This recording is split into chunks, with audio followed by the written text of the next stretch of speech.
إن الحمد لله نحمده ونستعينه ونستغفره ونعوذ بالله من شرور أنفسنا ومن سيئات أعمالنا من يهده الله فلا مضل له ومن يضلل فلا هادي له أشهد أن لا إله إلا الله وحده لا شريك له وأشهد أن محمدا عبده ورسوله أما بعد.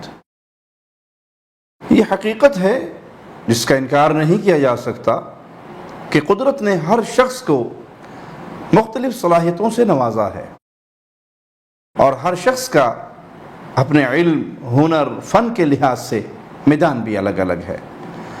عربی میں کہتے ہیں لِكُلِّ فَنٍ رِجَالٍ، یعنی ہر فن کے لیے مخصوص لوگ ہوتے ہیں جو اس میں کمال کی مہارت اور بڑا ملکہ رکھتے ہیں.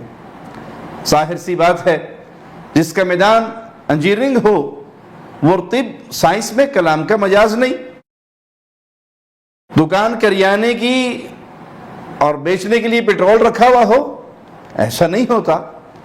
لیکن جب انسان دینی معاملات میں ہی بغیر علم و تحقیق کے جھوٹے قصے، کہانیاں، بزرگوں کے واقعات عجیب و غریب اور من گھڑت داستانوں کا عادی ہو جائے تو باقی امور میں بھی کچی اور کمزور سنی سنائی باتیں کرنے سے نہیں شرماتا. کچھ یہی حال الیاس قادری صاحب کا ہے جو مدنی چینل کا لیبل لگا کر کوفے کے نسخے بیچتے پھرتے ہیں اور ان کے ماننے والے بھی بغیر سوچے سمجھے آمنا و صدقنا کے نعرے لگاتے ہیں. قادری صاحب کے عجیب و غریب لطیفے اور عجیب و غریب نسخے آپ نے بارہا سنے ہوں گے.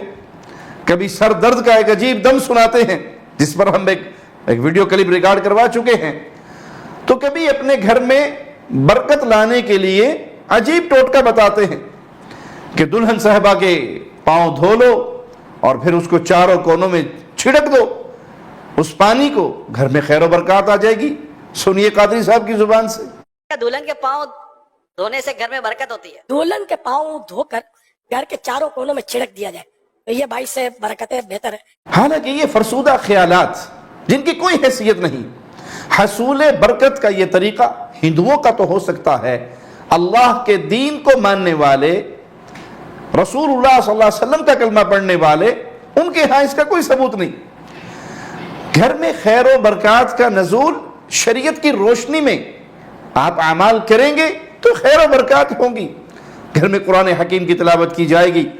رسول اللہ صلی اللہ علیہ وسلم نے فرمایا جس گھر میں سورۃ بقرہ پڑھی جاتی ہے شیطان وہاں سے بھاگ جاتا ہے. خیر و برکات ہوگی جب شیاطین نہیں ہوں گے، رحمت کے فرشتے آئیں گے. تو اللہ کی شریعت کے مطابق اپنے گھروں کا رنگ بنائیے اور اس میں خیر و برکات کا نزول ہوگا. لیکن قادری صاحب جیسے لوگوں کا سارا دھندا ٹوٹکوں اور نقلی جعلی نسخوں پر چلتا ہے.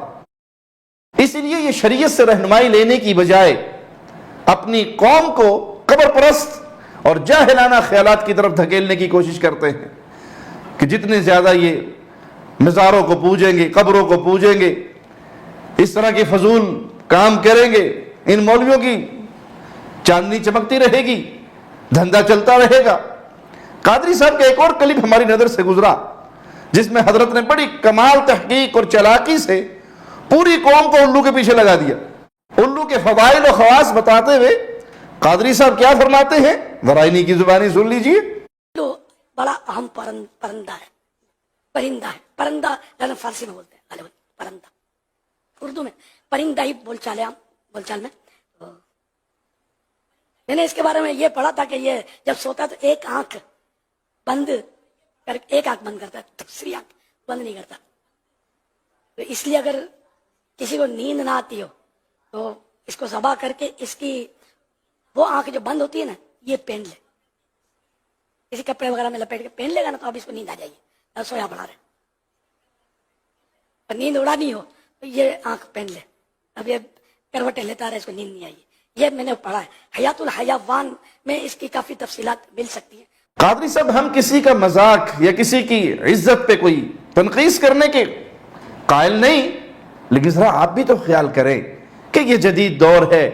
اس طرح کی فرسودہ باتیں آپ ٹی وی چینل پر بیٹھ کر کریں تو اس کا مطلب ہے کہ آپ لوگوں کو خود موقع دے رہے ہیں کہ وہ اپنی زبانیں کھولیں. بھائی نیند نہیں آ رہی تو میڈیکل سٹور پہ چلے جائیے, ڈاکٹر صاحب کے پاس چلے جائیے, نیند کی گولیاں لے لیجئے, نیند لانے کے لیے رقیہ شرعیہ سن لیجئے, اپنے آپ کو دم کر لیجئے, سورۃ فاتحہ پڑھیں, آیت الکرسی پڑھیں, چاروں قل پڑھیں, اپنے ہاتھوں پہ دم کریں, اپنے جسم پہ پھیریں, سورۃ ملک کی تلاوت کریں, سورۃ سجدہ کی تلاوت کریں, سونے کے اذکار کریں.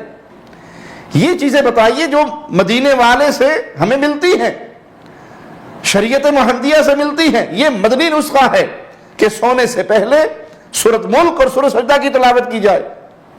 یہ مدنی نسخہ ہے کہ آپ سونے سے پہلے آیت الکرسی پڑھیں, سورۃ بقرہ کی آخری 2 آیات پڑھیں, سورۃ اخلاص, سورۃ فلق اور ناس, اس کو پڑھ کر اپنے ہاتھوں پہ دم کر کے اپنے جسم پہ پھیریں. 33 دفعہ سبحان اللہ, 33 دفعہ الحمدللہ, 34 دفعہ اللہ اکبر, یہ پڑھیں. سونے کے اذکار کریں, اللہم باسمک اموت واحیا, یہ دعائیں پڑھ کے سو جائیں. لیکن یہ کون سا طریقہ ہے جو آپ لوگوں کو بتلا رہے ہیں کہ الو کی آنکھ لے لو اور الو کی آنکھ کا تعویذ بنا کر اپنے گلے میں ڈال لو. قوم کو کب تک ان فرسودہ تعویذوں کے پیچھے بھگاتے رہو گے؟ کیا آپ انہیں اللہ کے نبی صلی اللہ علیہ وسلم کی یہ حدیث نہیں سنا سکتے؟ من علق تمیمہ فقد اشرک, جس نے تمیمہ لٹکایا اس نے شرک کیا.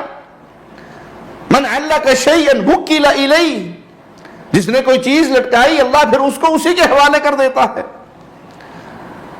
تو بھائی یہ الو کی آنکھ گلے میں باندھنا, یہ الو کی آنکھ گلے میں لٹکانا, یہ مدنی نسخہ نہیں ہے, یہ مدنی پھول نہیں ہے. باقی رہا حیات الحیوان نامی کتاب جس کا آپ نے ذکر کیا, یہ کوئی شرعی مصدر اور ماخذ نہیں, نہ ہی اس کی تمام باتوں سے اتفاق ممکن ہے. یہ 15ویں صدی کے ایک صوفی بزرگ کی لکھی ہوئی کتاب ہے, اور یہ کتاب بھی عجیب و غریب باتوں سے بھری پڑی ہے. وہ حرام جانور جن کی حرمت واضح نصوص سے ثابت ہے, اس کتاب میں ان کے اعضاء کے متعلق مختلف نسخے بیان ہوئے ہیں. اور یاد رکھیے کہ ویسے اگر کوئی بندہ کسی حکیم کی کتاب لے کر نسخے بانٹنا شروع کر دے تو اسے نیم حکیم کہا جاتا ہے, عطائی ڈاکٹر کہا جاتا ہے. اور بات مشہور ہے, نیم حکیم خطرہ جان, نیم ملا خطرہ ایمان. لہذا آپ سے درخواست ہے قوم کو ایسے جعلی ٹوٹکوں کے پیچھے نہ لگائیے. اگر آپ کوئی خیر کی بات کہہ سکتے ہیں اپنے چینل کے ذریعے تو ان کو رسول اللہ صلی اللہ علیہ وسلم کی احادیث سنائیے, پیارے نبی صلی اللہ علیہ وسلم کی صحیح سنتیں بتائیے, سنتوں کا نام لے کر بدعات نہ پھیلائیے, اور قبر پرستی کے بازار کو گرم نہ کیجیے کہ اس امت کو ضرورت ہے ایک اللہ کی توحید کا پیغام دینے کی, تاکہ یہ شرک کی دلدل سے نکل آئے, اللہ کی توحید کو مان لے, ان کی دنیا بھی سنور جائے اور ان کی آخرت بھی سنور جائے. اقول قولی ھذا واستغفر اللہ لی ولکم ولسائر المسلمین. ہر لمحہ قرآن اور سنت کا ترجمان, فضیلت الشیخ توصیف الرحمان.